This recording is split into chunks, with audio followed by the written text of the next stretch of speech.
Buenos días a todos. Buenos días.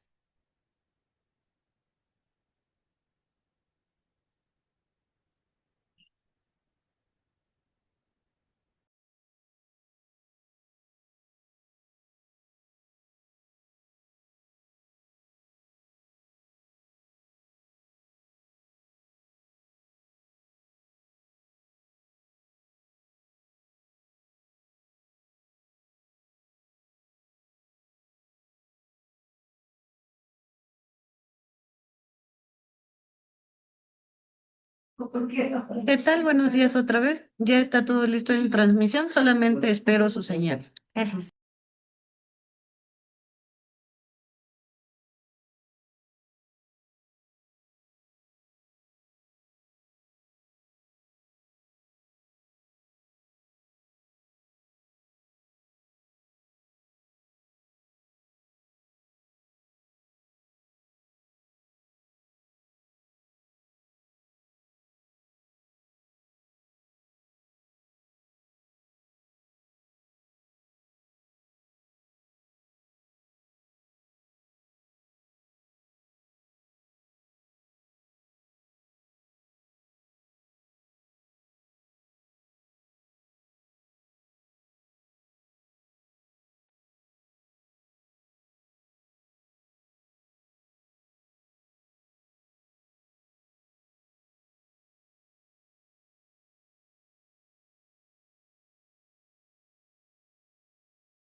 Hola,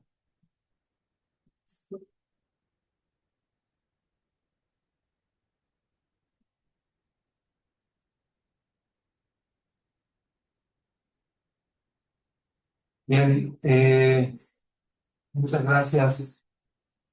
Muchas gracias por la transmisión hacia la red social de Facebook. Nancy Fabiola, estaríamos ya, ¿verdad? Para empezar nuestra reunión. Sí, claro, claro, adelante, Miguel Ángel. Tenemos cerrado el micrófono. Daniela, ya estamos en Facebook, ¿verdad? Creo que ya ya estamos transmitiendo. Sí, está conectado, somos digital. Sí, sí. De Sí, ya acuerdo. estamos a la... Muchas gracias. Bueno, entonces nuevamente la bienvenida a esta mesa número 5 como parte de las actividades de la segunda jornada del seminario Capitalismo 250, que tiene como objetivo analizar, discutir e intercambiar académicamente puntos de vista e investigación en torno a la publicación de La riqueza de las naciones de Adam Smith y de la Declaración de Independencia de Estados Unidos. Vamos a tener tres presentaciones. Estarán con nosotros y se encargará de la moderación la doctora Nancy Fabiola Martínez. Entonces, nada más un momento, nos terminamos de acomodar aquí. Y Nancy, adelante. Gracias, gracias, Miguel Ángel. Muy buenos días a todos y a todas. Pues vamos a iniciar nuestra mesa número 5 del día de hoy de este seminario Capitalismo 250. Y bueno, para esta mesa tenemos tres ponencias. Una es de la doctora Gabriela Ramírez Plancarte con Evolución de los Estados Unidos durante el siglo XXI y la influencia de la mano invisible del mercado. También tenemos al doctor Patrick Gunn con el marxismo autonomista sobre la historia del capitalismo en Estados Unidos de América. Y finalmente tenemos a un estudiante de química, que es Hugo Chávez Martínez, con la lucha de Estados Unidos de América por mantener su hegemonía global. Las ponencias se van a ir dando conforme tenemos nuestro programa y nada más recordarles a nuestros ponentes que tenemos 20 minutos para su exposición, para que al final de las tres exposiciones podamos tener esta sesión de comentarios. Unos minutos antes de que se vaya terminando su tiempo, yo les voy a ir indicando para que vayan cerrando y podamos terminar la mesa en el tiempo establecido. Entonces, sin más preámbulo, le damos la palabra a la doctora Gabriela Ramírez Plancarte para que nos pueda hacer su presentación. Adelante, doctora Gabriela. Buenos días a todos. ¿Podré ya compartir? Ay, ya, perdón. Ok, ¿sí la pueden ver? Se está compartiendo, doctora. Permítanos. Listo, ya la podemos ver. Ok. Buenos días a todos. Agradezco a la espacio que hizo la Universidad Metropolitana que aportan tan importante este seminario el tema que yo voy a comentar es la evolución de los Estados Unidos durante el siglo XXI y la influencia de la mano invisible del mercado. Vamos a ir viendo que justamente, ¿por qué Estados Unidos? Estados Unidos se ha declarado un país económico especialmente desde el nuevo orden internacional mundial. Vamos a ir viendo que es justamente como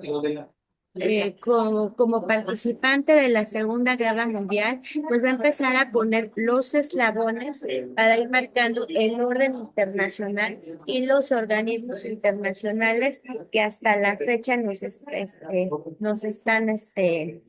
mantienen. Estos órdenes internacionales que van desde la ONU, por ejemplo, que va a empezar a mostrar la paz, las tendencias la ONU y pues los pilares, ¿no? Tanto el pilar financiero, que está el Fondo Monetario Internacional, el Banco Mundial, el pilar comercial, que empezó con el GATT, después la Organización Mundial del Comercio, que se fortaleció con la Organización Mundial de Aduanas, y el pilar de cooperación, que es la OCDE. Vamos a ir viendo que justamente con esos tres pilares, pues vamos a ir marcando el nuevo orden internacional y los acuerdos de Bretton Woods. Aquí igual trata de, hasta cierto punto, de marcar un equilibrio, por ejemplo, en los pilares financieros, viendo que el Banco Mundial un norteamericano en los préstamos, y estos vamos a ver que pues van a ser programas sociales, proyectos productivos, de infraestructura para desastres naturales, especialmente. Y el fondo pues va a tratar de dar un equilibrio hacia los países europeos, que el dirigente se vayan marcando.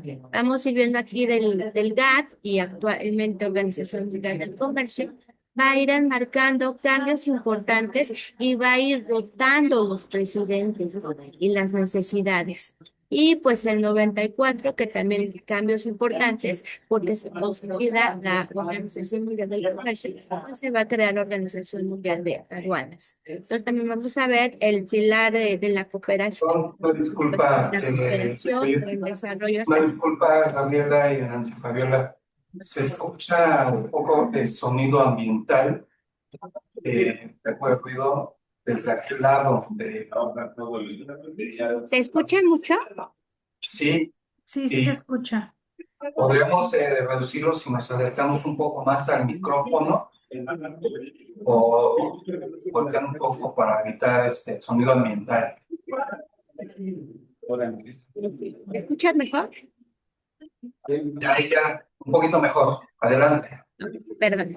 Bueno, estamos con Estados Unidos. Entonces, vamos a ir viendo que justamente en este siglo XXI, pues varias empresas que se han enmarcado desde el nuevo orden internacional, vamos a ir viendo cómo estas empresas norteamericanas van a estar aprovechándose de los acuerdos que justamente la Organización Mundial del Comercio pues va a ir enmarcando en 1994, ¿no? Y aquí pues especialmente vamos a ir viendo, por ejemplo, el Telecom, cómo pues llegaron diversas empresas que ahorita lo vamos a comentar, compañías para ir enmarcando su auge de tiempo en las empresas.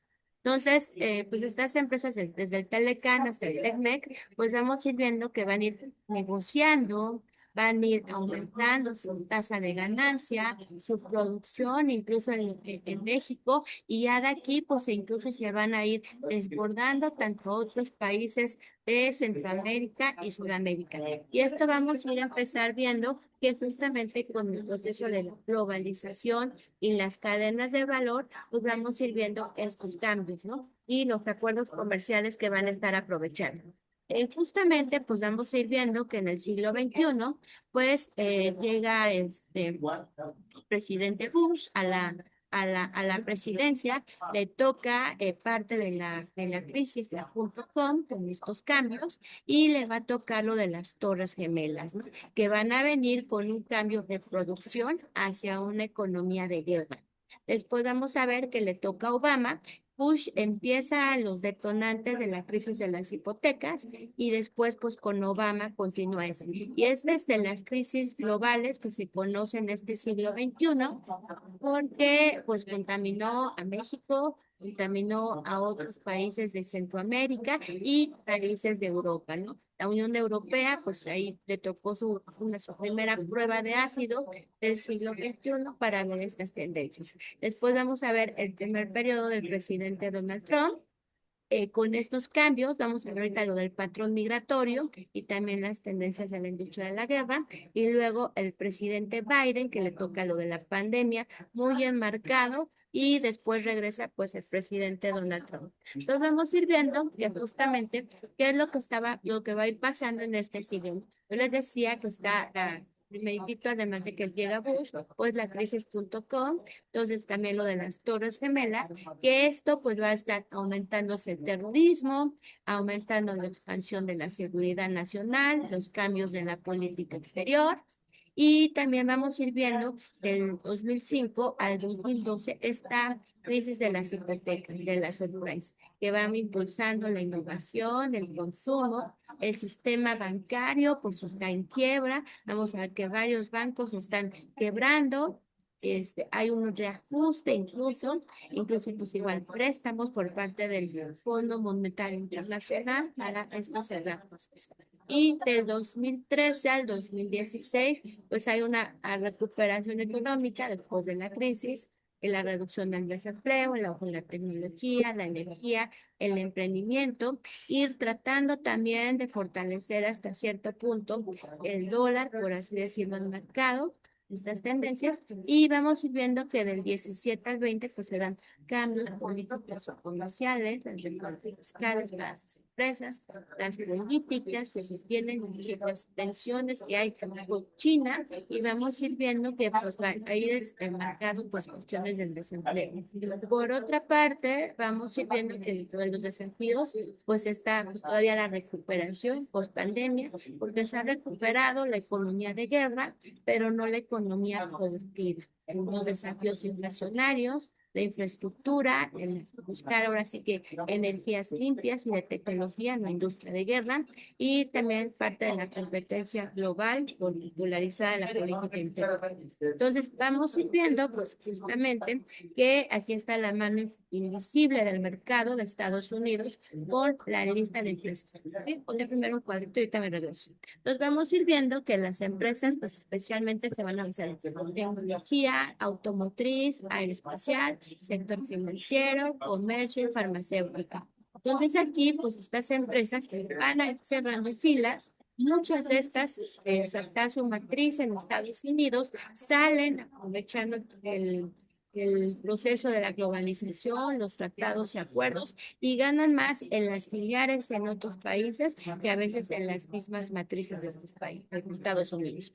Pues vamos a ver que van a ir de beneficios, pues van a ir aumentando los mercados, aumentando también la cadena de suministros, la expansión, y vamos a ir viendo cómo se están instalando, se van adecuando a las condiciones fiscales que les conviene, porque no pagan tantos impuestos como en Estados Unidos, también la parte del desempleo, en la parte, perdón, del salario, hay una caída del salario de lo que se está pronosticando en Estados Unidos a lo de las filiales, entonces las empresas totalmente pues están ganando. Y como es inversión que trata de que otros donde van las filiales, estos países pues nos den infraestructura, les pongan agua, drenaje, son de impuestos, y entonces están aumentando pues su tasa de ganancia bien marcada, ¿no? Entonces vamos a ir viendo pues aquí de las conocidas, pues del automóvil está Telsa, Ford, que tiene toda la historia,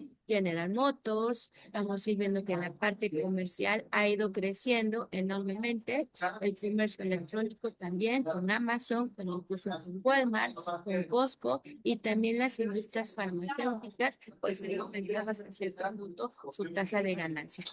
Un poco, bueno, aquí el impacto que se está teniendo en el mercado de estas empresas, pues es mayor competitividad internacional, porque bueno, sigue produciendo, pero no en Estados Unidos, sino que en otros países, el incremento de las exportaciones, el desarrollo de las cadenas globales de valor, la atracción de la inversión extranjera, el liderazgo de tecnología y expansión de las empresas multinacionales. Un poquito, pero aquí voy a sacar el caso de la Coca-Cola, ¿no? De esta empresa que, bueno, se crea desde 1886. Vamos a ir viendo, es una planta, pero vamos a ir viendo que va operando en 200 países. Ha estado aumentando sus filiales hasta cierto punto. Igual llega a los países, empieza a ver aparentemente su competencia, empieza a absorber su competencia.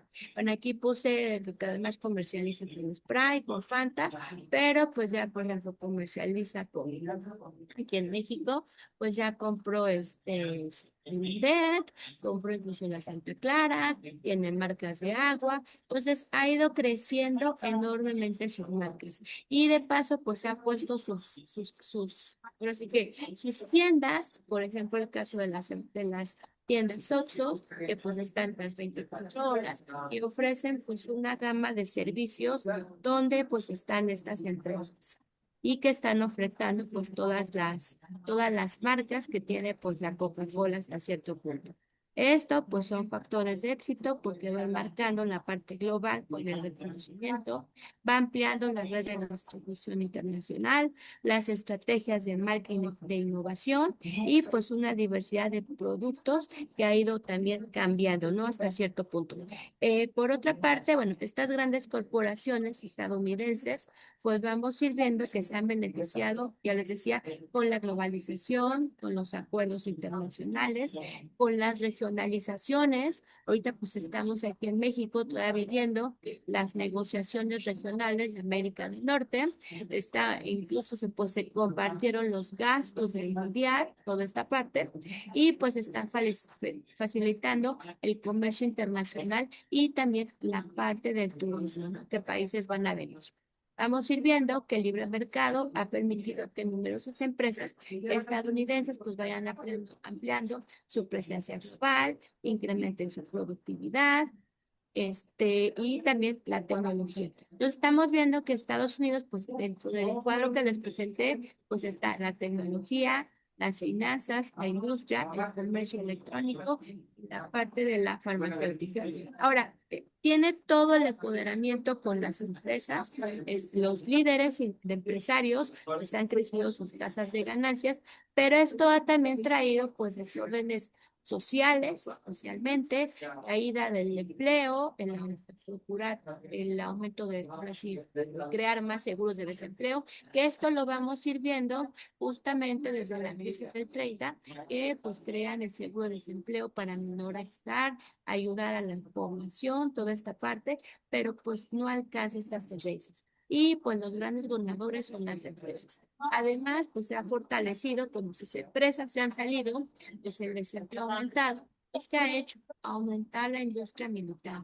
Todos los soldados son diversificado una gran cantidad de guerras, golpes de Estado, ha apoyado invasiones, Estados Unidos, incluso pues en el mismo país hay grupos de choques, hay también guerrillas que no están de acuerdo con las actuales políticas, ¿no? Y pues aquí las empresas pues también no quieren regresar porque no quieren pagar los impuestos que estaban acostumbrados a pagar, no quieren pagar los salarios, ahora sí que el Estado norteamericano no les quiere dar ciertos privilegios y entonces por eso deciden no regresar a sus países. Entonces estamos viendo la evolución de Estados Unidos, de Norteamérica en este siglo XXI, que está bajo la influencia del libre mercado.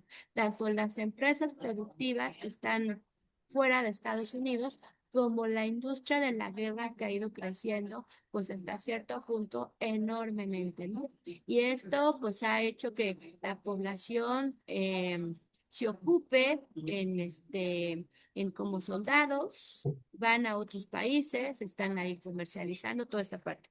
Pero un factor también que se está marcando es que la migración. Los están yendo y entonces de otros países como de México, como de Centroamérica, pues hay una migración muy fuerte que se está yendo de jóvenes, antes se iban más como el jefe de familia, ahora se están yendo los jóvenes que acaban de salir de escuelas, por ejemplo, los jóvenes que estudiaron medicina, psicología, pedagogía, a especialidades en cuestiones médicas, pues los están incorporando para el cuidado de veteranos de guerra, toda esta parte, y pues también la migración que se está yendo para el campo, para los servicios, que pues como el norteamericano está viendo en los seguros de desempleo, pues no se preocupa, y parte de su infraestructura que queda en Estados Unidos se está enmarcando mucho todavía y se van por eso los migrantes, ¿no? Que están buscando esas tendencias muy enmarcadas. Vamos a ir.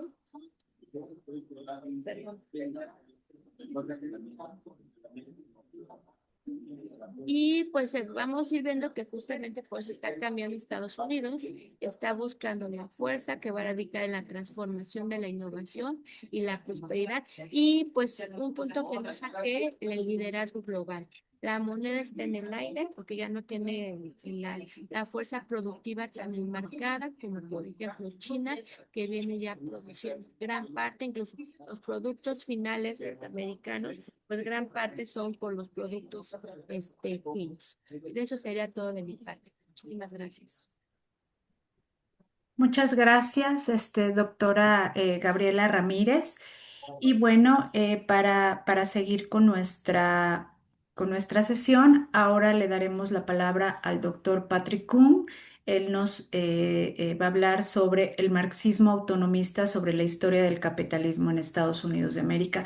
Adelante, doctor Patrick, lo escuchamos.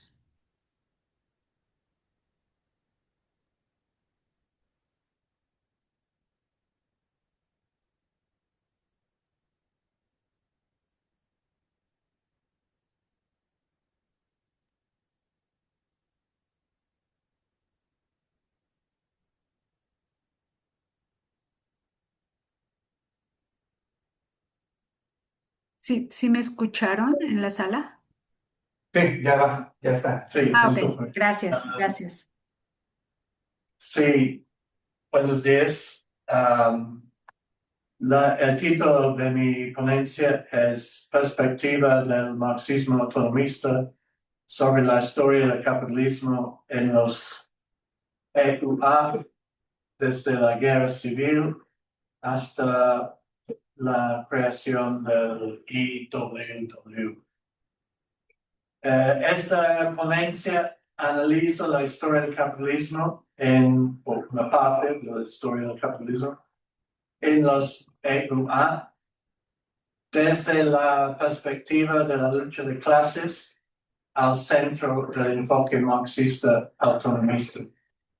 Se argumenta que, siguiendo la teoría de Mario Tronti, teórico marxista italiano, en su libro Obreros y Capital de 1969, de la inversión de la perspectiva en el marxismo ortodoxo, que típicamente ha analizado antes y puesto su hincapié sobre la composición del trabajo muerto del capital y solamente luego sobre la composición del trabajo vivo de la clase trabajadora. Aunque solamente el trabajo vivo puede producir la plusvalía que permite al capital de seguir en pie. Por lo tanto, habría que iniciar con el estudio de la clase trabajadora para llegar a un pleno conocimiento del capitalismo. Dado que es la clase trabajadora que tiene la iniciativa y que obliga al capital de responder a la iniciativa trabajadora, descumpliendo la composición técnica y política laboral y recomponiendo una nueva composición de la clase trabajadora a través, muchas veces, de una nueva forma del Estado. Y así reinicia el ciclo de luchas. El marxismo autonomista ha analizado diversas luchas de clase y resistencias de la clase trabajadora urbana y rural en Estados Unidos, destacando su centralidad en la historia del país, incluyendo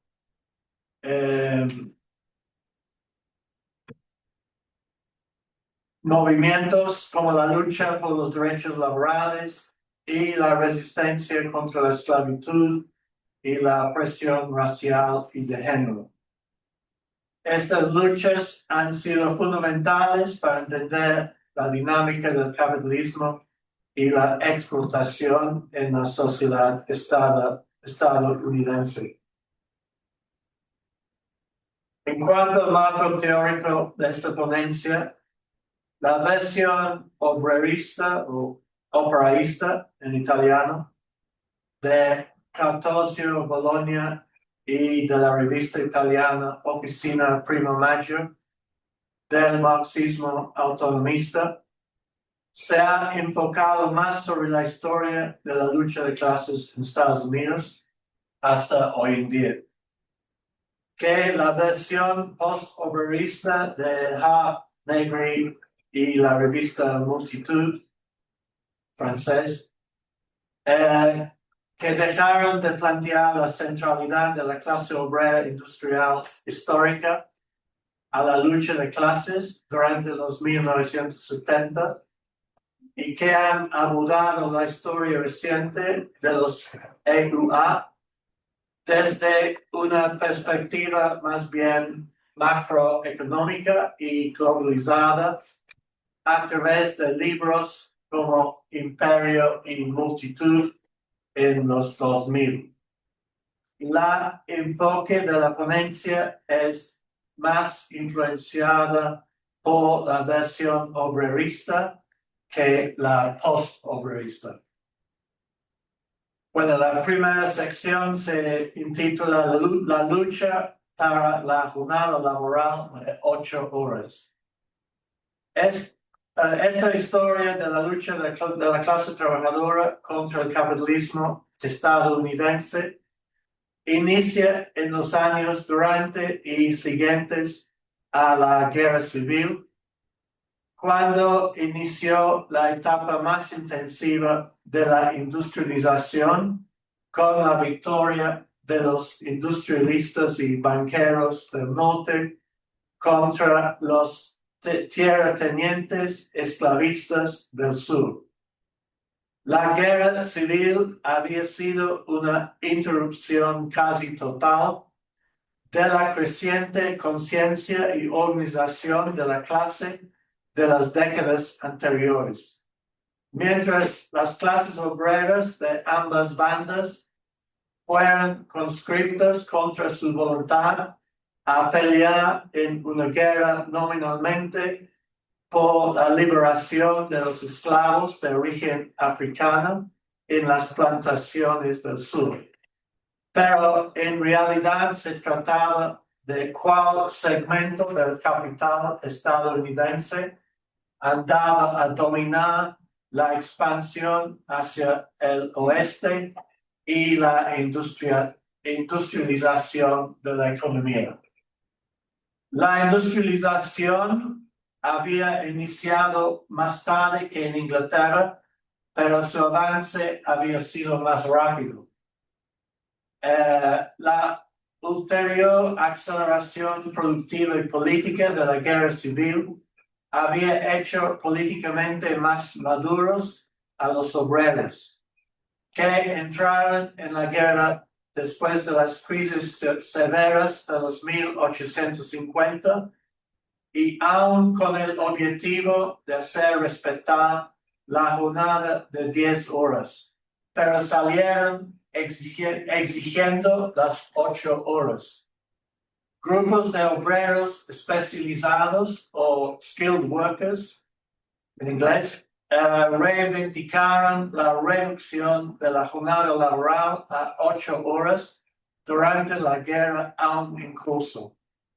La población trabajadora era aún fuertemente cohesionada culturalmente y étnicamente, y solamente en algunas ciudades de la costa atlántica había sido alterado por la inmigración. Con la excepción del sector textil, la gran fábrica y la máquina no habían reducido todavía el poder del antiguo obrero especializado en el proceso productivo. Los obreros de oficio, blancos y varones, de las áreas de la más antigua producción manufacturera, formaron las ligas por las 8 horas. Siguiendo la pauta de la Liga de Massachusetts, liderado por el obrero mecánico Ira Stewart de Boston. Al final de la guerra, en 1865, y con la reactivación de la organización obrera, el objetivo de las 8 horas fue adoptado por casi todo el movimiento sindical. La National Labor Union, NLU, Unión Nacional del Trabajo, fue fundada en 1866. El resultado de los esfuerzos del obrero especializado y de las ligas.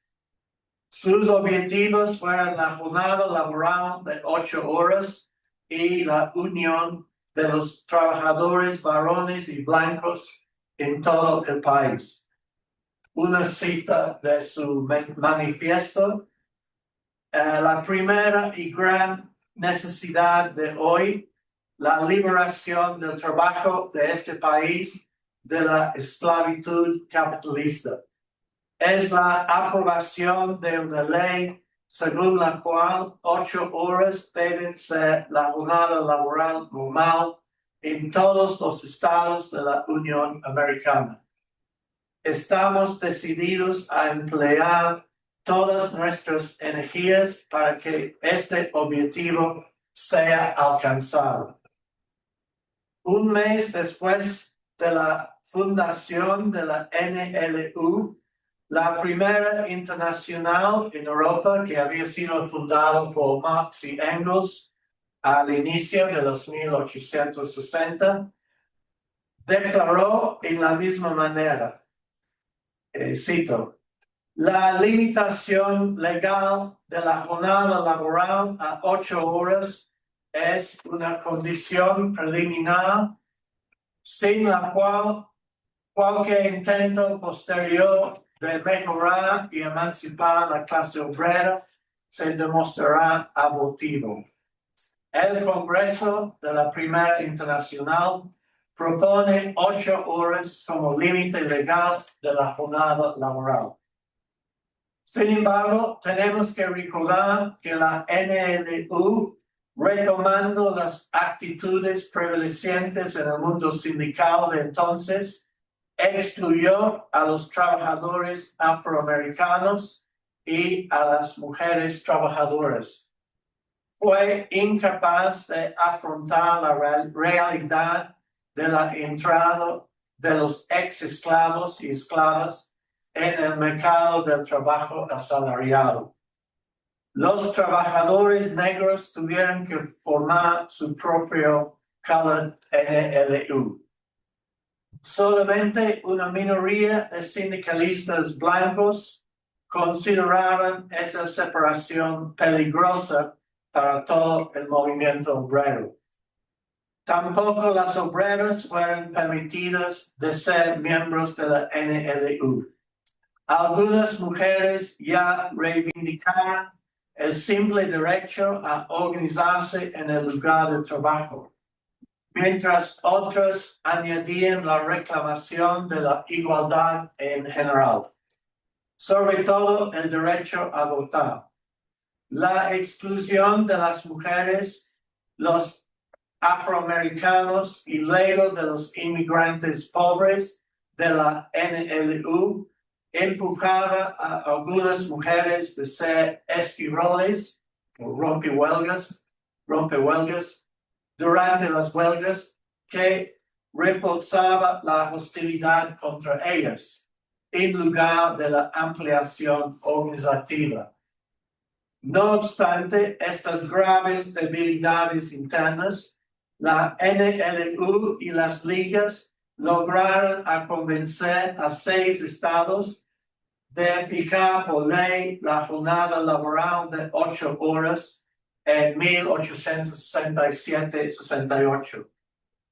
En 1872 las 8 horas volvieron la norma legal para los empleados públicos. El reformismo obrero blanco parecía obtener aceptación en algunos estados a pesar del anti-obrerismo de los republicanos en Washington, D.C. La próxima sección se llama La Gran Depresión de los 1870 y los 1880 y la violencia de clase. La terrible depresión económica iniciada en 1873 cortó drásticamente el empleo, devastando a las organizaciones obreras. La idea de una sociedad justa e igual que había motivado al movimiento obrero reformista desde antes de la guerra entró en crisis junto con la economía. La sociedad industrial se dividió internamente. Y cito a Cartosio: ya no 2 sociedades contrapuestas por los distintos intereses de las clases dirigentes y por las diferentes cualidades del trabajo que empleaban, sino una sociedad en la que se oponían las 2 clases que la misma evolución industrial había formado. Termino la cita.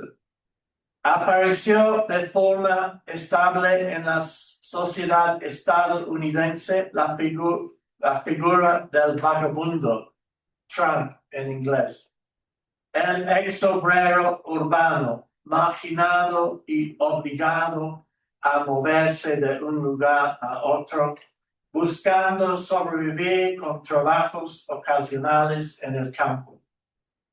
En 1877 estallaron huelgas violentas en los sectores algodonero, minero y ferroviario, donde había más de 1 millón de desempleados. El poeta Walt Whitman escribía: si aún los Estados Unidos, como los países del viejo mundo, tiene que producir vastos contingentes de poblaciones pobres, desesperadas, descontentas, nómadas, con salarios miserables, entonces nuestro experimento republicano, a pesar de todos los éxitos superficiales, no es en el fondo sino un fracaso. Fin de la cita. Fueron los inicios de los 1880 y el poeta percibía en la emergencia dramática del problema del trabajo, en la formación de clases fuertemente antagónicas, en la pérdida de la dignidad del trabajo y en la marginación social de los trabajadores, la crisis del republicanismo estadounidense. En 1877, los ferroviarios hicieron una gran huelga que afectó a gran parte de las líneas desde la costa atlántica hasta St. Louis, en Missouri, en el centro, y Chicago. El periódico socialista New York Labor Standard escribió: la huelga ha demostrado al gobierno y a la gente la existencia de un problema del trabajo asalariado, que pide ser resuelto. El New York Times se expresó sobre la misma cuestión, pero en otro sentido. Los trabajadores en algunos casos han exigido la aceptación de sus reivindicaciones.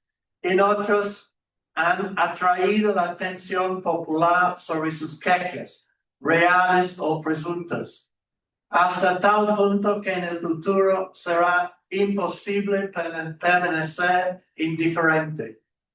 El viejo mundo ya no es el único que debe afrontar el problema del trabajo. El problema está aquí y presiona por una solución. En cambio, la prensa más duramente capitalista se expresó en términos mucho más drásticos. La revista The Nation, La Nación, invocaba el uso de francotiradores contra los huelguistas. El New York Sun recomendaba, cito, una dieta de plomo para los huelguistas hambrientos. Y el Chicago Journal proponía que, cito, en cada ciudad se dispusiera un gran contingente de tropas regulares.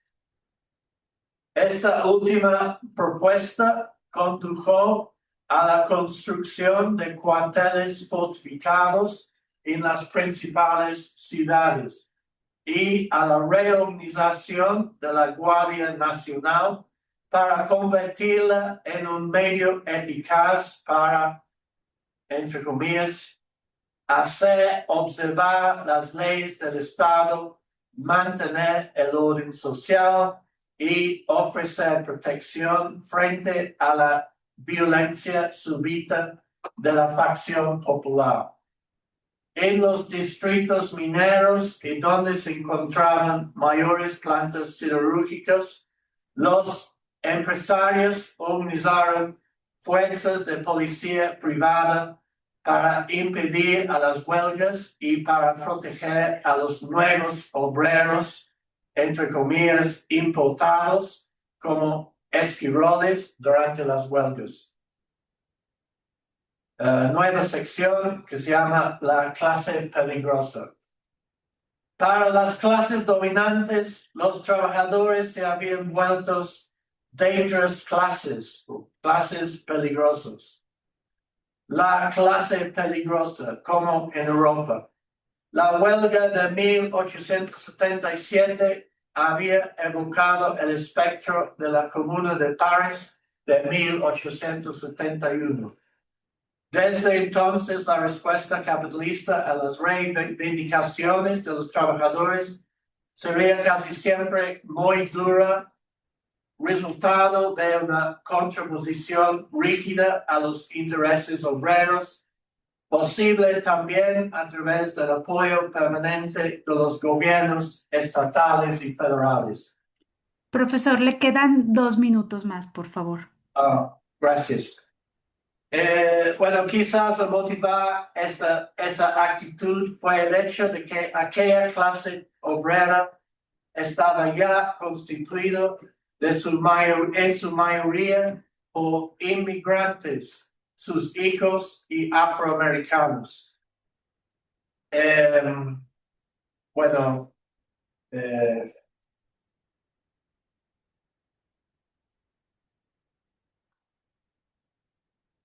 pues aquí debe terminar esta historia parcial e incompleta del movimiento obrero estadounidense y su relación a veces colaborativa, pero muchas veces en conflicto violento con el capitalismo del país más rico del mundo.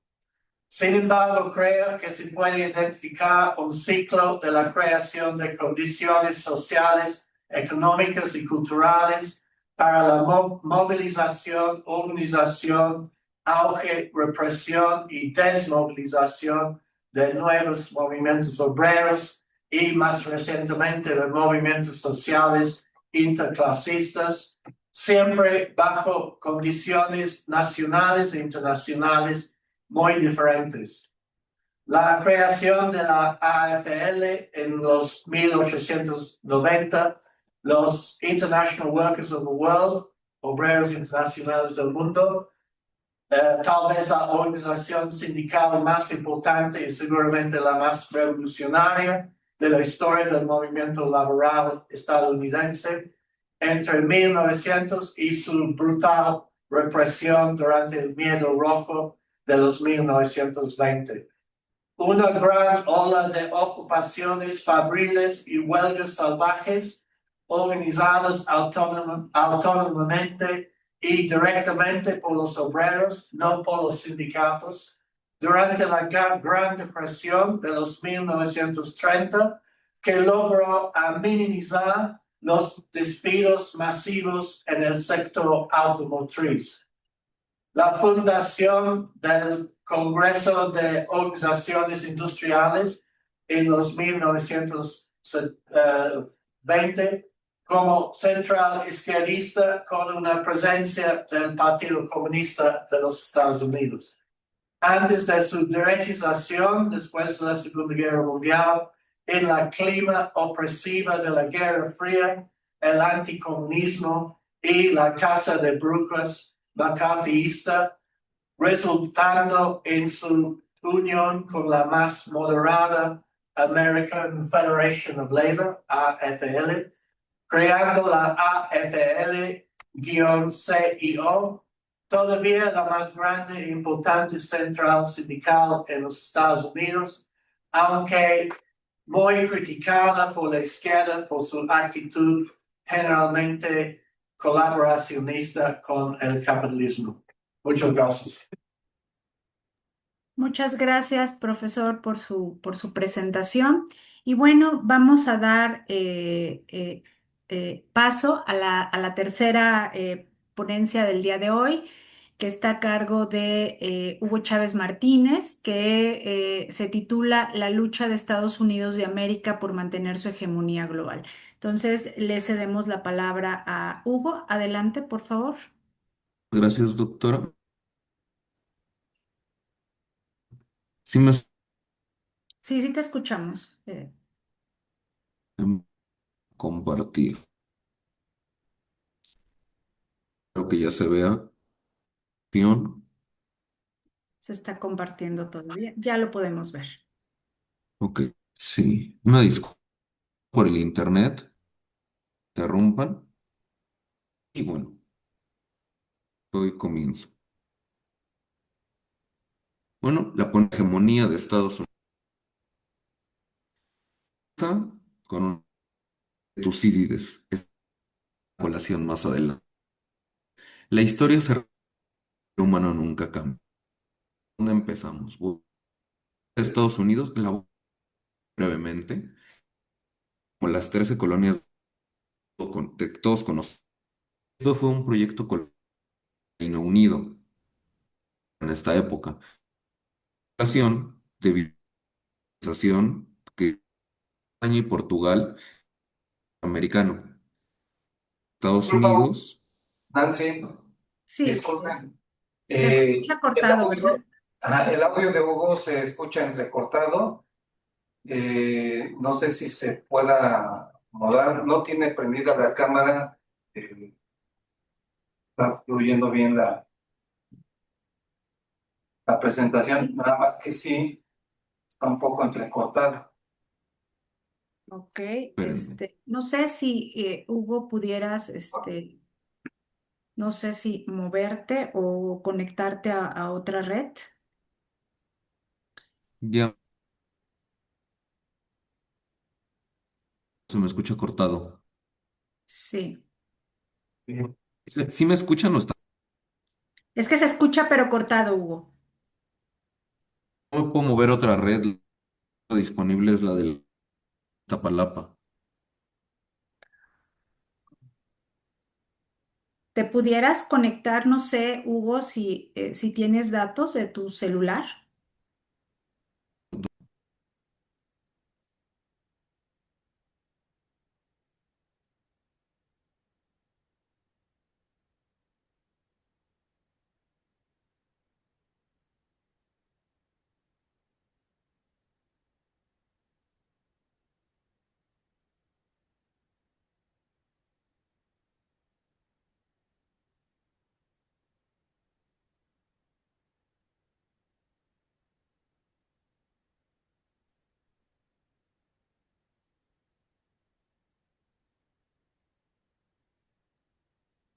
En lo que reorganizan, estamos en cortinilla de pausa. Ok, gracias.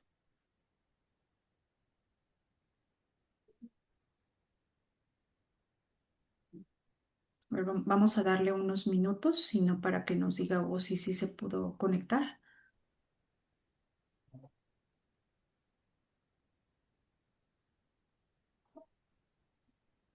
Hugo, si nos escuchas. Sí, yo sí los escucho. Sí, Creo que ya está fluyendo. sí. Sí, A a ¿Ya ver, ver. me escuchan? sí, sí te escuchamos. A ver, lo que pasa es que hace rato te escuchabas entrecortado y se cortaba tu voz, entonces no sé si a lo mejor pudieras, no sé, no, a lo mejor nada más, obviar si quieres por un momento la presentación que tienes en el PowerPoint y irlo explicando para ver si no tenemos alguna problemática con el internet, Hugo. O Ok, también se la puede poner a través ahí en el chat y yo la comparto. Ah, ok, perfecto. Sí, si quieres, Hugo, y ya nada más la podemos compartir desde acá. ok. Nada más, la voy a ver si la puedo compartir, pero para decirles que tiene varias animaciones, entonces, para que a la hora de presentar bueno, podamos ver eso. Dame un Sí, gracias. segundo. A ver, ah, aquí.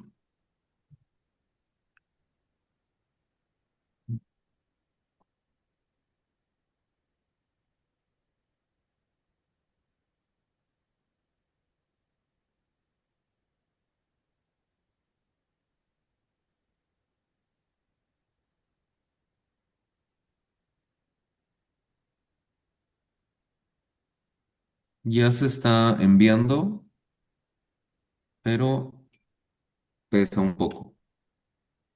Una disculpa de antemano.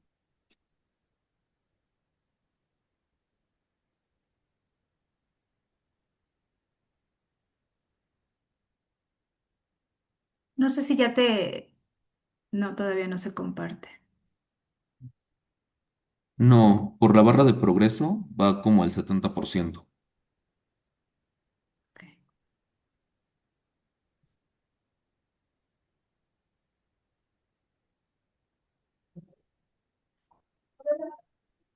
Ah, no, pues parece que no se acaba de compartir, entonces voy presentando oralmente, si Sí, están de adelante, acuerdo. Hugo. Sí, gracias. Bueno, como ya mencionó la doctora Nancy, mi presentación habla sobre la hegemonía de Estados Unidos y cómo ésta se ve afectada. Primero, vamos a empezar por una frase que es, la historia se repite porque el ser humano no cambia. Pero ¿cuál es esa historia? Hay que entrarnos a la de Estados Unidos. Y no me voy a detener mucho, pero la voy a decir en breve. Y la historia de Estados Unidos empieza con las 13 colonias de América y fue un proyecto expansionista que comenzó en 1607 con el establecimiento de la colonia permanente Jamestown. Y esta colonia perteneció a Inglaterra. Y otra cosa importante aclarar es que esto fue durante la fiebre colonial, cuando varias potencias europeas se establecieron en el territorio americano, sean españoles, portugueses, franceses, neerlandeses e ingleses.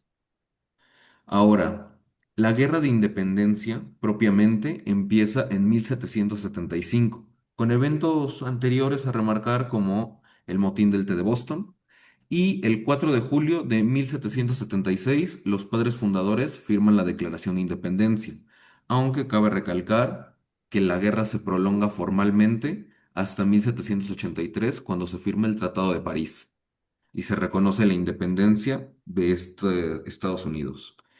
Y me parece importante rescatar algo que mencionó el doctor en la presentación anterior y es sobre este dualidad que había en el sistema político de Estados Unidos, tanto por el norte industrialista, por ser muy resumido, como por el sur esclavista. Y esto es importante ya que una frase del presidente George Washington es: el momento está cerca y debe determinar si los estadounidenses van a ser hombres libres o esclavos. Entonces eso remarca cómo Estados Unidos se fundó, se creó con este tipo de problemáticas sociales muy arraigadas. No todos eran estadounidenses, no todos tenían los mismos derechos y aún así con todas las problemáticas, esta nación iba a salir adelante, o este proyecto en este caso. Y la guerra de independencia termina, pero Estados Unidos no obtiene todo el territorio que tiene actualmente. De hecho, si luego pueden ver la presentación, lo agradecería mucho. Ahí se puede ver un mapa muy detallado del territorio original y un momento importante a destacar en la historia de Estados Unidos es la compra de la Luisiana a Francia. Esto en el contexto de las guerras en Europa por Napoleón Bonaparte. Y con esta compra de la Luisiana francesa empieza a surgir un pensamiento, una idea, y esto se ve en el Destino Manifiesto, la idea de que Estados Unidos está destinado a controlar la parte continental que tiene de costa a costa, de Pacífico al Atlántico. Esta idea o este Destino Manifiesto fue acuñado originalmente por John L. Sullivan, pero se remonta a pensadores anteriores que me gustaría rescatar y en un momento verán por qué. Este pensador anterior es John Cotton, un reverendo de las colonias, y decía: ninguna nación tiene el derecho a expulsar a otro a menos que sea por designio especial del cielo. Esto es muy importante porque Estados Unidos, antes de ser Estados Unidos, y retomando las 13 colonias, fueron propiedad del Reino Unido, y el Reino Unido empezó guerras contra las poblaciones nativas, estos estados organizados nativos, y la justificación era civilizarlos. Entonces resulta muy interesante que esta doctrina, bueno, sí, la doctrina del Destino Manifiesto se remonta mucho antes y no es solo de Estados Unidos. Muchos países han justificado sus expansiones en base a estas ideologías. Esto se puede ver después de la compra de la Luisiana con la adhesión de Texas, la conquista de la Alta California y el Nuevo México, la venta de la Mesilla, la división de Oregon, la compra de Alaska y la conquista del Reino de Hawái. Siguiendo adelante, nos vamos a saltar la parte de la guerra civil y vamos a rescatar el aspecto importante que fue la industrialización. La industrialización o este siglo dorado, The Gilded Age, fue comprendido entre 1870 y 1900, donde este capitalismo o este sistema fue clave para llevar a Estados Unidos a un ápice de poder. Se puede ver en el acero con Andrew Carnegie en Pittsburgh, John D. Rockefeller con el petróleo, Vanderbilt con los trenes y sistemas ferroviarios. Esto impulsó un desarrollo acelerado de Estados Unidos y lo posicionó no solo en industria civil, sino también en industria militar, que va a ser importante a posteriori en esta presentación. Y para bien o para mal, esto citó un precedente que nos hace vislumbrar cómo Estados Unidos estuvo destinado a convertirse en el indiscutible poder o potencia mundial del siglo XX, y todo empezó en el ámbito económico. La siguiente parte de la presentación es la trampa de Tucídides. Tucídides participó en la guerra del Peloponeso, no me voy a detener ahí, pero es importante resaltar este aspecto. Todo empieza con la frase de Tucídides. La guerra fue inevitable por el ascenso de Atenas y el miedo que esto provocó en Esparta. Esparta, una potencia dominante del Peloponeso, se sintió amenazada por el alzamiento de Atenas, tanto a nivel económico como militar.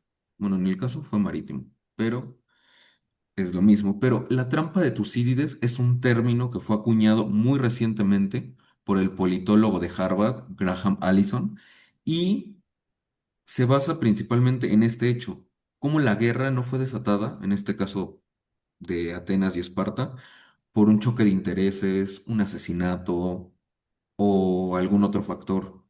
Fue desatada porque Esparta tenía Hugo, miedo de que Hugo, Atenas la superara. Hugo, ¿me Ajá, escuchas? Un momento, sí, se nos fue la electricidad hace 10 segundos. Entonces, ok. espéranos, ¿sí? Por favor. Ok, esperaremos entonces, Miguel Ángel.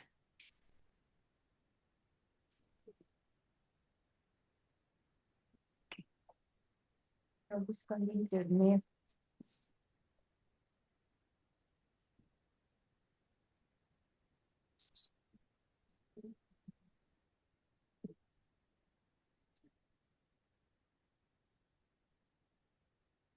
Ya está la cámara funcionando.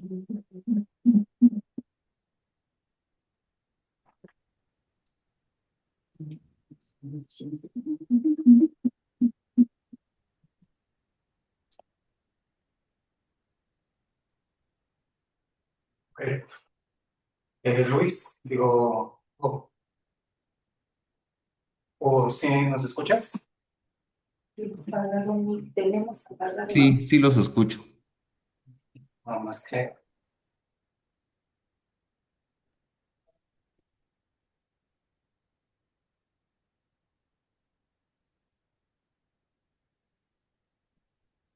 ¿Continúo o todavía esperamos?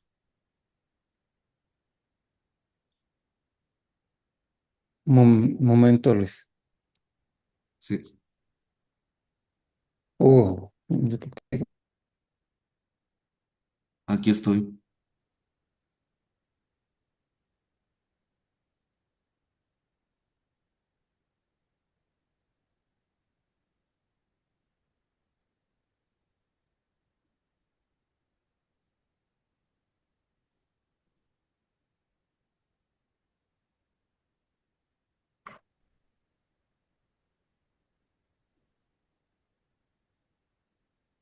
datos. Gracias, como se fue la luz. Muchas gracias, fue más bien, está buscando la red. ya, ahora sí, Gracias. ya Y ya está. los podemos ver, Luz y Miguel Ángel. Los escuchamos. Es por la luz. Bueno, Hugo, tengo compartida esta presentación, esta diapositiva, estamos con esta diapositiva. ¿Me puedes ir diciendo si ahí atrás o adelante? ¿Sale? Ok, gracias. Bueno, ahí está bien porque puedo retomar un aspecto importante que quería mencionar y también lo mencionó muy acertadamente el doctor en la ponencia anterior, y es que Estados Unidos, a pesar de ser un proyecto de nación en esta época, nos situamos en 1860 y que se está extendiendo hacia el Pacífico, tiene una lucha interna, tanto de ideologías, bueno, esta visión industrialista del norte, el esclavismo en el sur, pero algo más importante que quisiera rescatar es cómo consideraban a los pueblos nativos o a estos estados nativos como estados aparte, no eran estadounidenses. Los Cherokee, o más generalmente los miembros de la Confederación Iroquesa de Naciones Nativoamericanas, no eran estadounidenses. Y se empieza una guerra de conquista y una pugna de poder que acaba resultando en la expulsión de este grupo nativoamericano, que no fue el único afectado. También estuvo a posteriori de la guerra civil o la guerra de secesión, la imposición de la ley Jim Crow que legalizó la segregación racial. ¿Podemos seguir?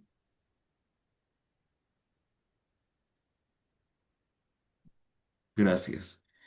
Y es importante destacar que al final de esta pugna, bueno, Estados Unidos resultó de una pugna de poder entre británicos y franceses, porque es muy bien sabido que franceses y también españoles, aunque en menor medida, apoyaron económicamente a las 13 colonias en su independización, perdón.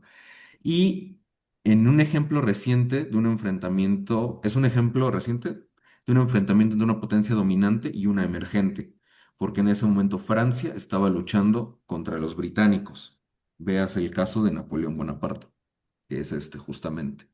Y para bien o para mal, esto sentó un precedente en el que surgió una nación, Estados Unidos, como potencia, o bueno, que estaba destinado a ser potencia en el siglo XX. Y otra cosa que va a ser muy importante a posteriori es que el dominio empezó desde un ámbito económico, no militar, porque cuando se independiza había potencias militares mucho más fuertes. Inclusive México era más poderoso militarmente. Pero empezó todo en la Edad Dorada, comprendida entre 1870 y 1900, como vemos con el acero, el petróleo y los ferrocarriles. Y los empresarios más representativos de esta época fueron Andrew Carnegie, John D. Rockefeller y Vanderbilt. La siguiente, por favor. Ahora, todo empieza con la frase de la trampa de Tucídides. La guerra fue inevitable por el ascenso de Atenas y el miedo que esto provocó en Esparta. Tucídides fue un historiador y combatiente, ya tiene más de 2000 años de historia, pero esta frase evoca a la guerra del Peloponeso, cuando Esparta le declara la guerra a Atenas, no porque hayan hundido un barco, por un bloqueo, por un asesinato de un mandatario, no. Fue simplemente porque Esparta tenía miedo del poder de Atenas, en este caso el poder naval que estaban desarrollando, y eso se veía reflejado en el ámbito militar. Entonces, aquí se ve claramente cómo el conflicto bélico se desató por miedo de una potencia dominante a ser destituida o relegada por una potencia emergente. La siguiente. Gracias. Y esta visión o este concepto de la trampa de Tucídides fue acuñado por el politólogo Graham Allison, profesor de Harvard, y así como vimos el caso, muy a grosso modo, de Atenas y Esparta, podemos compararlo, hacer este símil con el caso de China en el ámbito global y Estados Unidos. Estados Unidos es la potencia dominante actualmente, pero China es una potencia emergente que no se puede negar de ninguna manera, tanto en el ámbito económico como en el militar, que lo voy a mencionar y retomar a posteriori. Lo que quiero rescatar de esta diapositiva es que el doctor Graham Allison estudió 16 casos similares al anteriormente descrito, el de Atenas y Esparta.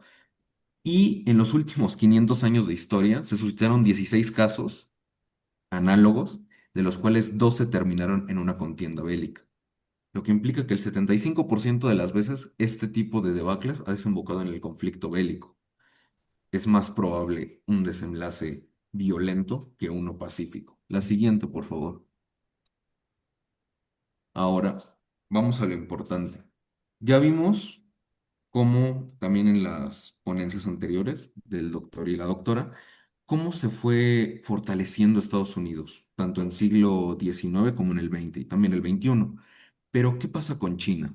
Bueno, China representa, como ya mencioné, lo que alguna vez representó Atenas para Esparta, y es una amenaza para Estados Unidos, tanto porque representa un contrapeso como una amenaza existencial en el ámbito militar. Y he aquí varios ejemplos. La población de China es más grande que la población de Norteamérica, de Sudamérica, que Australia, de la de Nueva Zelanda, Fennoscandia y toda Europa Occidental junta. Es apabullante. Y cerca del 16% de su población vive en 15 megalópolis de China, superando canon a los 10 millones. Solo hay 47 ciudades así en el mundo. Esto es muy importante resaltar por la alta urbanización que ha tenido China. Y más impresionante aún al saber que la guerra civil china entre nacionalistas y comunistas acabó en el 1949.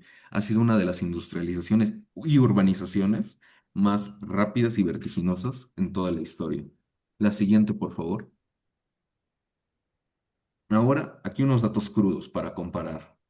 China fue el responsable en 2018 del 18,6% del PIB mundial, exportó el 41% de ordenadores, el 34% de aires acondicionados, 70% de teléfonos móviles. En 2005, con las zonas económicas especiales en marcha, China construía centros urbanos del tamaño superficial de Roma cada 2 semanas. Esto se ve reflejado en el siguiente dato. Entre 2011 y 2013, 2 años nada más, China consumió 6,6 gigatoneladas de cemento, mientras que Estados Unidos durante todo el siglo XX consumió 4,5 gigatoneladas. Un dato brutal a la hora de construcción y desarrollo. La siguiente, por favor.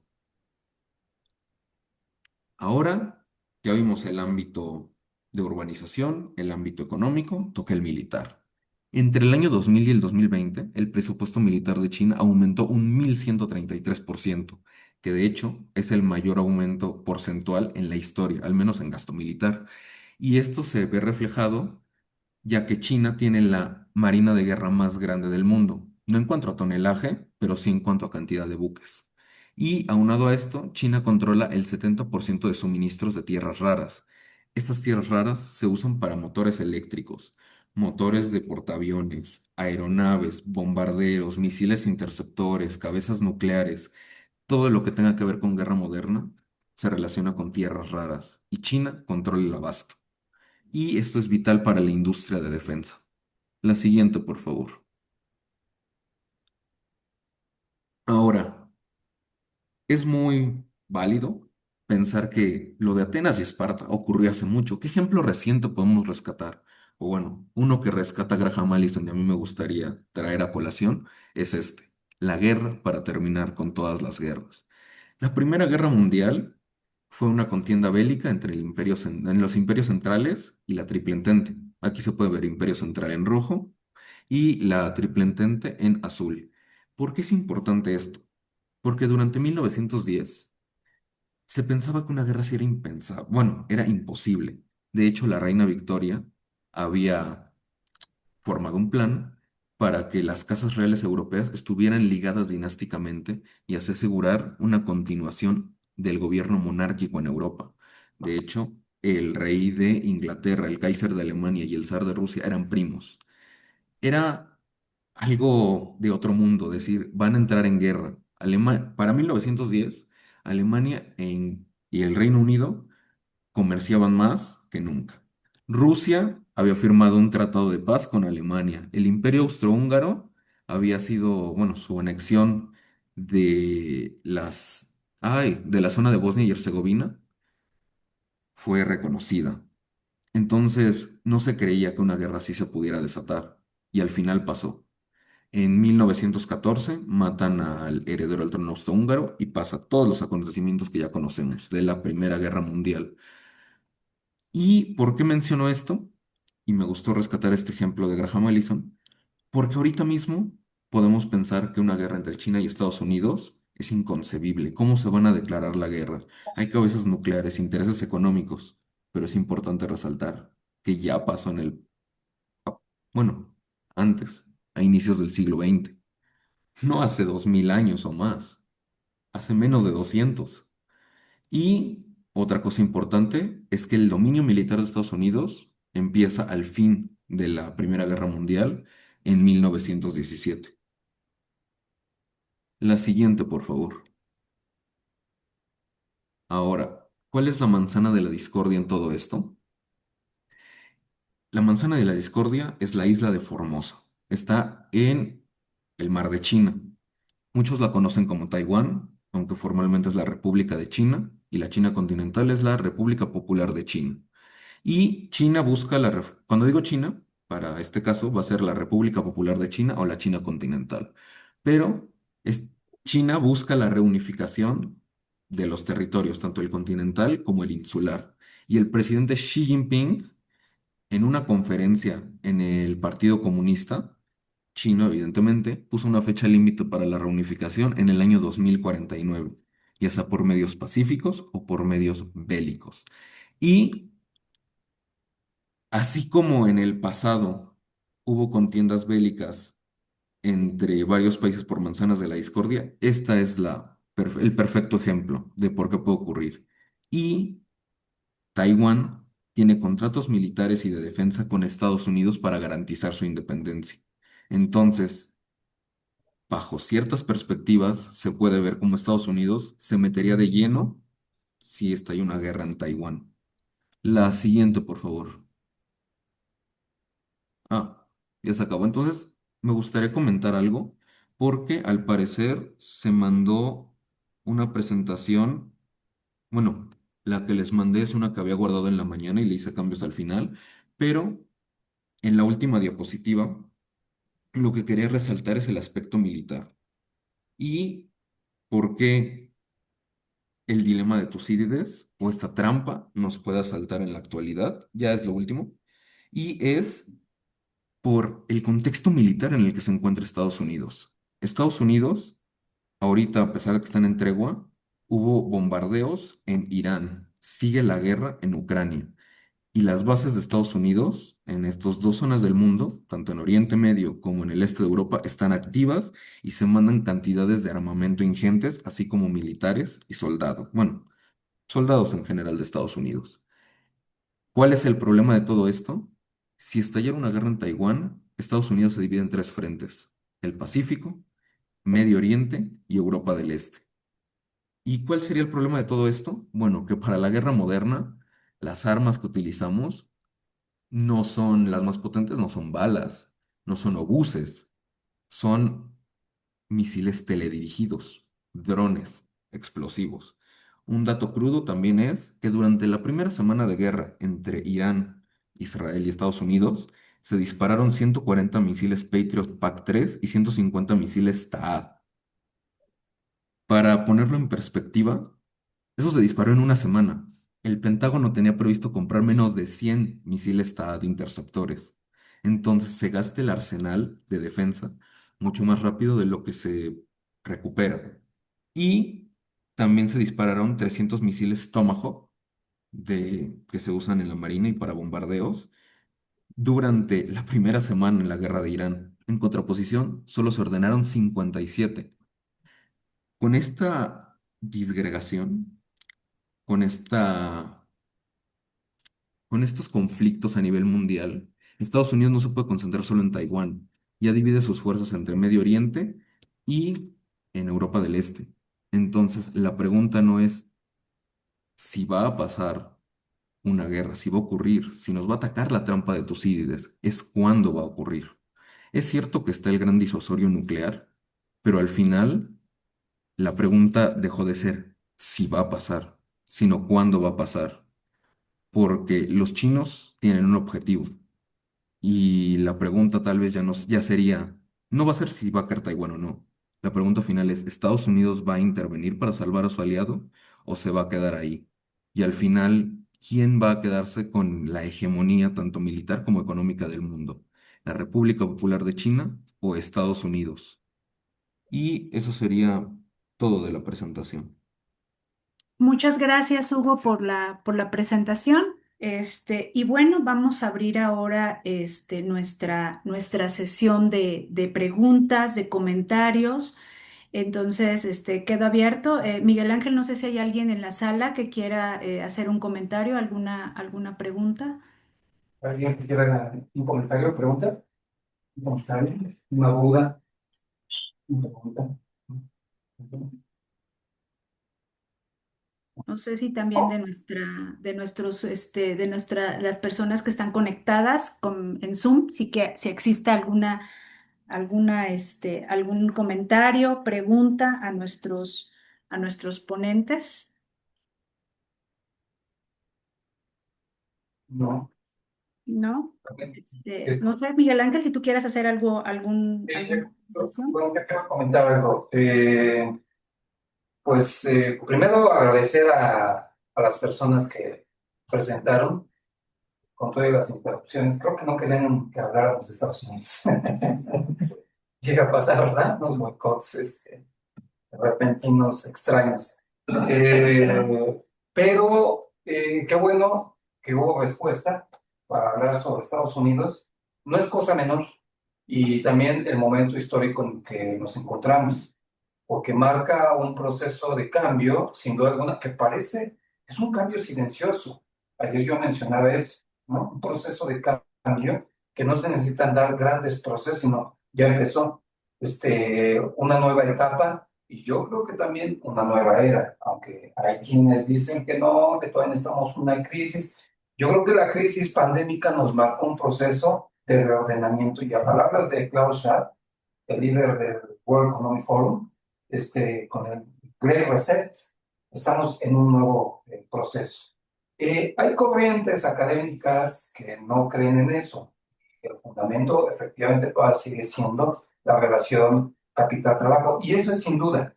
Sin embargo, no podemos soslayar el conflicto del gran poderío que tienen naciones, y que parecería que de repente no pasa nada, pero sí está pasando. 2022, la invasión que es de corte imperialista de Rusia hacia Ucrania, marca un camino. Y Ucrania no es cualquier cosa, tan solo en el camino que nos marcó en este momento nuestro compañero, ¿no? Geográficamente. Las tierras raras, la fertilidad de la tierra, la geoestrategia, tenemos para la conexión hacia la parte del Asia, de Europa, el Mar Caspio, etcétera. Es decir, y ahora cuando empezamos a platicar sobre cuestiones imperiales en Estados Unidos a principio de año, pues Estados Unidos nos dice, pues aquí estoy, ¿no? Sí, Rusia tiene su Ucrania, yo tengo la mía, ¿no? Entonces, geográficamente, y además como un proceso de expansión o de reexpansionismo, ¿no? Yo felicito a los participantes, a la doctora, al doctor Patrick, a Hugo, muy buenas presentaciones, levantan mucha polémica, mucho debate, polémica en el sentido académico para poder intercambiar. Destacaría dos cosas. Por un lado, lo que nos mencionó, que no alcanzó a concluir el doctor Patrick, pero ese conflicto que permanece de la relación de poder, de capital de trabajo. ¿Sí? Es decir, ¿sí? Parecería que estamos hacia otra etapa y donde nos podemos liberar, y el sueño de después del capitalismo viene el socialismo, y lo que expliqué ayer, creo que es un poco teleológico o mucho teleológico, ¿verdad? Y ver cuáles son las verdaderas posiciones. Aquí, una cosa, sin hacer una digresión, pero el gran poderío que tiene Hollywood es Estados Unidos, los medios de comunicación y la incidencia sobre el control sobre la conciencia de clase social. Las redes sociales, la nueva sociedad, ¿sí? Google, Amazon, Facebook, Twitter, ¿no? Ahora es Meta, X, todo esto. Y son mecanismos en los cuales ahí estamos inmersos, ¿no? Y la otra es que mencionaba Hugo, es decir, no es si habrá una guerra, porque todo parecería, ¿verdad? Primera Guerra Mundial, no, pues parece que no, la Segunda Guerra Mundial. Y cuando empezamos a hacer recuentos retrospectivos, decimos, híjole, pues entonces estamos creo que más cerca, ¿no? Y si no hay una guerra bélica de corte termonuclear, pero sí va a haber, es decir, las armas termonucleares se trasladan a otro tipo de nivel de destrucción masiva, sin menoscabar, o más bien se ha subrayado mucho y hay que concentrar dónde, en el sector financiero. Ahí están también grandes armamentos que en cualquier momento se disparan los misiles y nos lleva a una destrucción masiva a nivel planetario. No basta un día, 2 días, basta en una hora sacamos, ¿no? Y se reacomodan muchas cosas. Entonces, es decir, son factores que si bien nos apuntan por todos lados, ¿no? Sí, el bélico, ahí está, pero el económico, porque finalmente, sin ser muy economicista, pero sí materialista y analítico, es decir, son las condiciones materiales de producción y las formas en que se distribuye la riqueza, pues las cuales nos siguen empujando cómo nos vamos a organizar, ¿no? Y esa relación capital-trabajo o esas formas de los límites de la naturaleza sobre nuestra propia reproducción como humanidad, lo que nos está haciendo varios llamados, pero estamos, digamos, en un escenario en el cual sería la posición. no dejo de pasar. Mi enfoque es de un orden multipolar, pero con tres grandes centros de gravitación regional, ¿no? Las grandes competencias, no entre las naciones o países como los conocemos del siglo XX, sino ahora son grandes. Estados Unidos comandando Norteamérica con una influencia, no te voy a dejar América. En el sureste asiático está China, ha desplazado a Japón ya desde hace un buen rato. Y en Europa, la Alemania, cuando era parte de la triada del siglo XX, Alemania ya no tiene peso, o tampoco, es Rusia, ¿no? Aunque Rusia no tiene un peso económico, no pasa del 9 o 10% de su peso sobre el PIB a escala planetaria, pero no nos olvidemos que tiene, es heredera de un gran desarrollo de fuerzas productivas basadas en un impulso, un sector industrial militar, ¿no? Donde se desarrollan las fuerzas productivas, las cuales están ya dadas para ponerlas a los procesos de producción y en cualquier momento, tal vez Rusia se levanta, ¿no? Tiene población, tiene recursos naturales, tiene grandes extensiones de terreno, sí, y el orgullo político. Entonces, yo creo que son eso. No dejo de lado espacios como la India, ¿no? Ha venido a hacer presencia, y ahora Irán, ¿no? Que son posiciones económicas, de recursos energéticos y demás, ¿no? Pero hasta ahí mi comentario y nuevamente muchas felicidades. Gracias. Acá hay un comentario. Sí, adelante. Adelante, por favor. Una pregunta breve, que sin embargo, bueno, también nos podría llevar a un análisis mucho más profundo y demás, pero a mí me gustaría saber, parte del doctor Wu y del doctor Punuga, ¿qué papel juega México dentro de esta lucha entre China y Estados Unidos por la economía biológica, política, económica global? Y quiénes serían, digamos, los bloques o los países que formarían alianza, ya sea con China o, bueno, por supuesto, Rusia ya lo veo con China, ¿no? Como yo. Pero bueno, y de parte de Estados Unidos y sobre todo México, ¿dónde quedaría como preso por la cercanía geográfica? No sé. Ok, adelante, si puedes, contestar, Hugo, gracias. Sí, de hecho, qué bueno que me preguntan. Sí, estaba esperando pregunta. Y bueno, para todo esto, antes de empezar, es un tema muy extenso y creo que fue un tiempo muy corto y ahorita intenté hacerlo lo más resumido posible. Con lo de dónde queda México, me vino inmediatamente una frase de Porfirio Díaz y es, pobre México, tan lejos de Dios y tan cerca de Estados Unidos. Y es cierto, México depende económicamente de Estados Unidos. Por ejemplo, el 40% del gas es nacional, el 60% lo importamos desde Texas. Nuestro comercio prioritariamente es con Estados Unidos. Entonces, nuestras economías están relacionadas muy profundamente. Por eso me inclinaría a decir que estaríamos preferentemente orientados hacia los intereses de Estados Unidos. Pero aquí viene un problema importante y es el tipo de gobiernos que hay. Un ejemplo de esto es que los gobiernos que se autodenominan socialistas, como Pedro Sánchez en España o en Colombia, están más alineados hacia las políticas de China. ¿Y esto por qué? Porque China concede préstamos muy fáciles para infraestructura y comercio.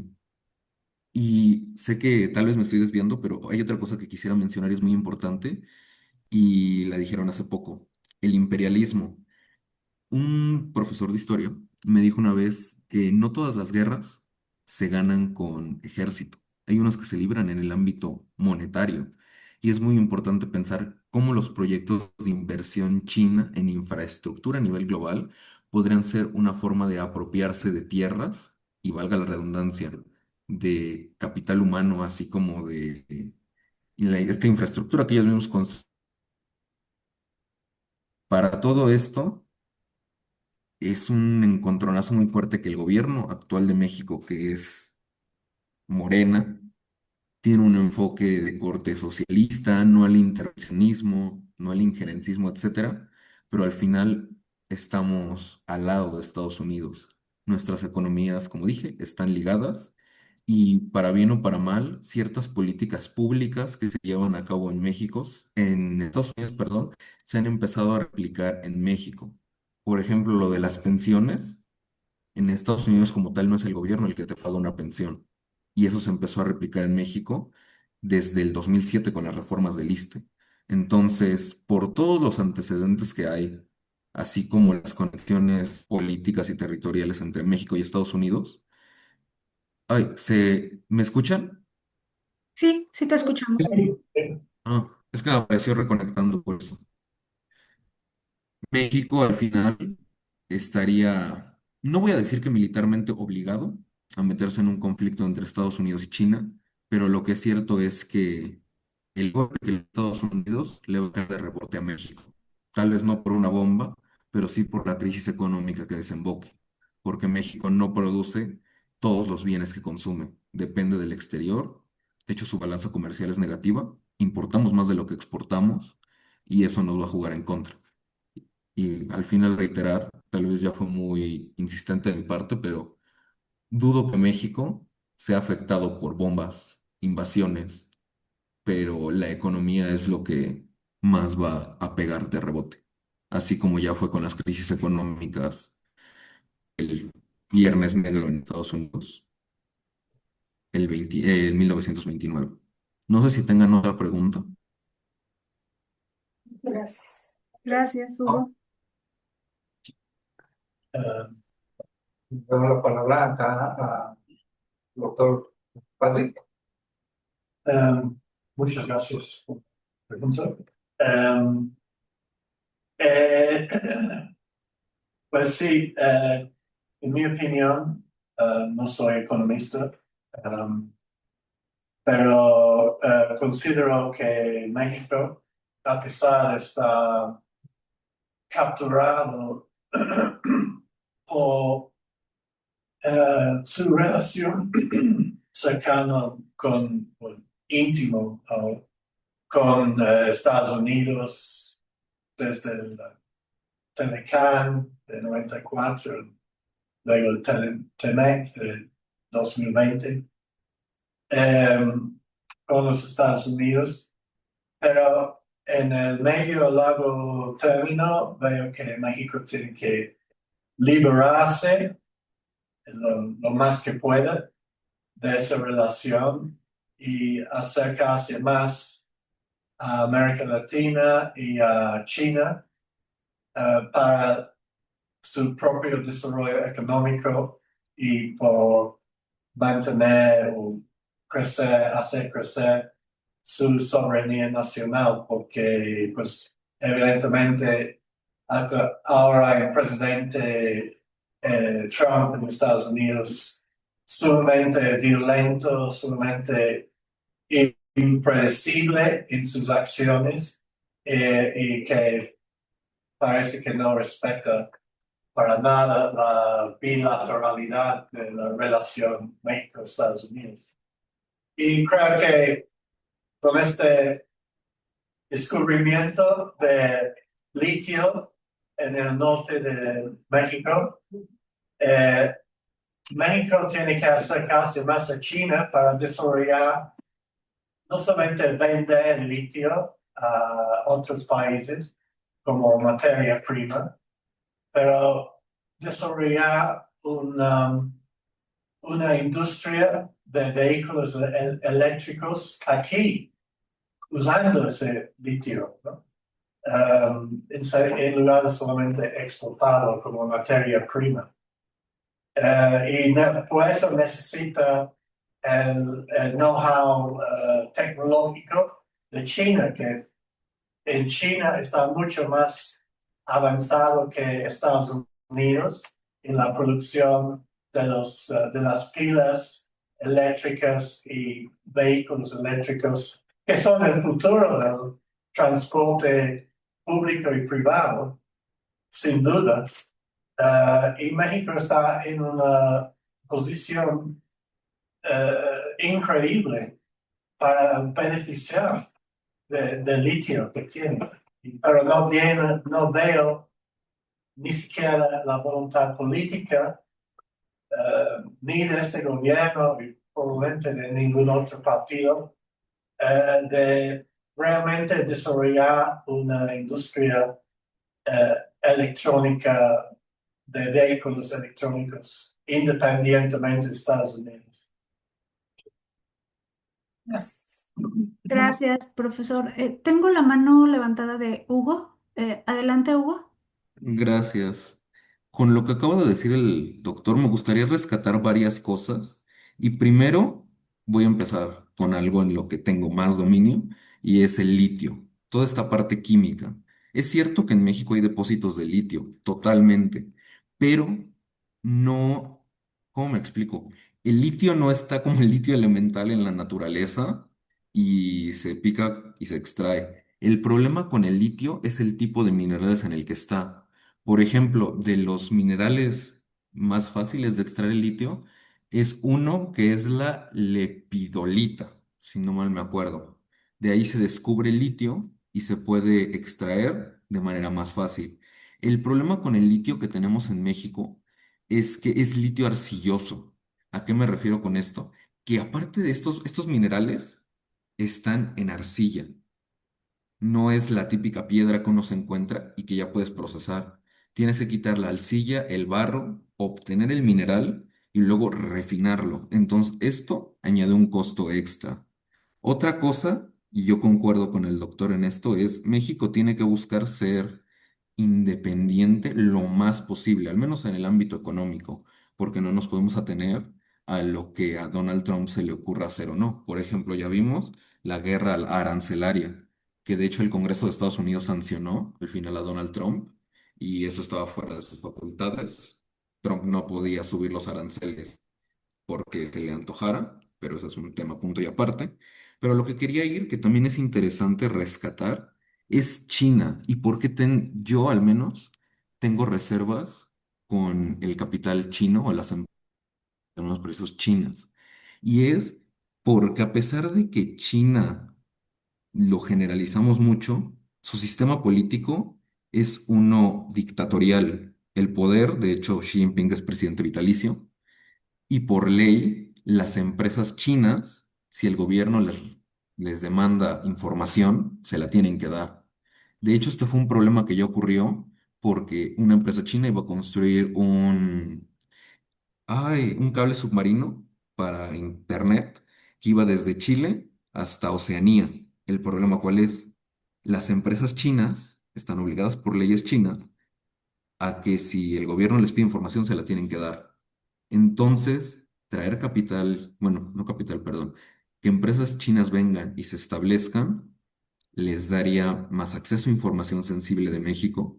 Y aquí viene otro punto importante, que las inversiones en infraestructura que hace China alrededor del mundo no son evidentemente gratis. Diría alguien muy sabio, nada es gratis. Y China lo que hace es pedir concesiones, tanto en ámbitos comerciales como en ámbitos militares. Un ejemplo de esto es el país de Sri Lanka, antes llamado es Ceilán, para que lo ubiquen un poco más.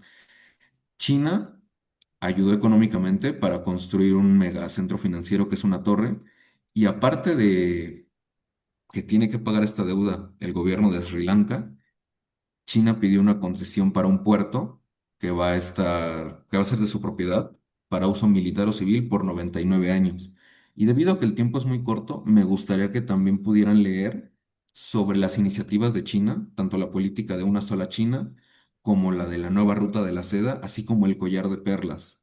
Porque esto, cuando yo lo descubrí, fue impactante en el sentido de ver cómo el plan de China para reforzar su posición y obtener el puesto que tiene Estados Unidos ahorita en el ápice de poder es inversión y concesiones. Es cierto que Estados Unidos no es un santo, China tampoco, y México tendría que ver con suma cautela y precaución cómo hace las cosas. Y otra cosa ya para terminar y en lo que concuerdo es que no ha habido voluntad política en México, más allá de lo del litio, de hacer proyectos que verdaderamente benefician a la población.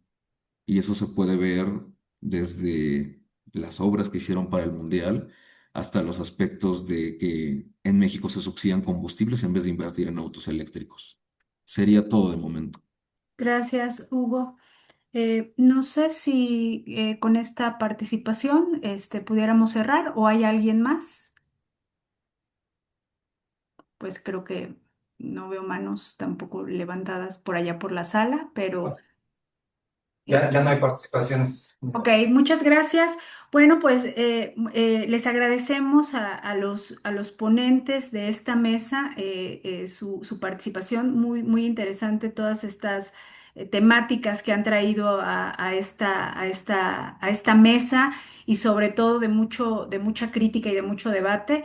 Y bueno, con esto terminaríamos y los invitamos a que se queden con nosotros para la conferencia magistral que será en unos minutos más para que continuemos con las actividades de este seminario Capitalismo 250. Muchísimas gracias a todos y a todas. Buena tarde. Gracias, hasta luego. Gracias. Gracias.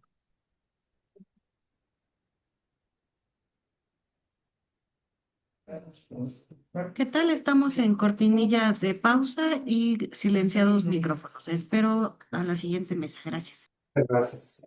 Gracias. Ahorita reactivamos en 10 minutos. 10 minutos, ¿eh? Ok, perfecto. Muchas gracias. A ti.